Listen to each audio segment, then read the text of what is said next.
મહાનગરપાલિકા દ્વારા શહેરીજનોના આરોગ્યની દરકાર લેવાઈ રહી હોય તેમ વારંવાર ખાદ્ય પદાર્થોનું વેચાણ કરનારાઓને ત્યાં તપાસ હાથ ધરી નમૂના લઈ પૃથ્થકરણમાં મોકલાયા છે। ત્યારે સુરત મહાનગરપાલિકા દ્વારા સુરતની જુદી જુદી ડેરી અને આઈસ્ક્રીમ પાર્લરમાંથી લેવાયેલા નમૂના પબ્લિક હેલ્થ લેબોરેટરીમાં કરાયેલા પૃથ્થકરણમાં જાણવા મળ્યું છે કે એક જાણીતી આઈસ્ક્રીમ પેઢીનો કાજુ દ્રાક્ષ આઈસ્ક્રીમનો નમૂનો સબસ્ટાન્ડર્ડ જાહેર થયો છે। સાથે દૂધના ઉત્પાદન અને વેચાણ સાથે સંકળાયેલા તબેલાઓ, ફેરિયાઓ અને ડેરીઓમાંથી લેવાયેલા ગાય અને ભેંસના દૂધના કુલ 8 નમૂનાઓ પણ food safety and standard act 2006ના નિયમો મુજબના ન હોવાનું ફૂડ એનાલિસ્ટ દ્વારા જાહેર કરાયું છે। સુરત મનપાએ જે દુકાનમાંથી સબસ્ટાન્ડર્ડ વસ્તુઓ મળી આવી છે તેની યાદી આપતા જણાવ્યું હતું કે પાર્લે પોઈન્ટની સીધી આઈસ્ક્રીમના કાજુ દ્રાક્ષ આઈસ્ક્રીમમાં મિલ્ક ફેટ ઓછું જણાયું હતું, તો કતારગામની શ્રીનાથ દૂધ ડેરી સાથે બમરોલીની Shri Krishna dairy,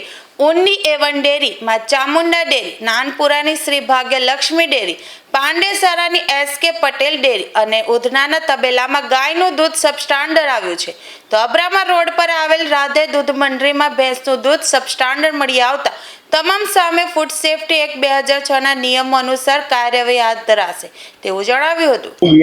food safety officer Surat મહાનગરપાલિકા, માનનીય કમિશનર સાહેબ શ્રી,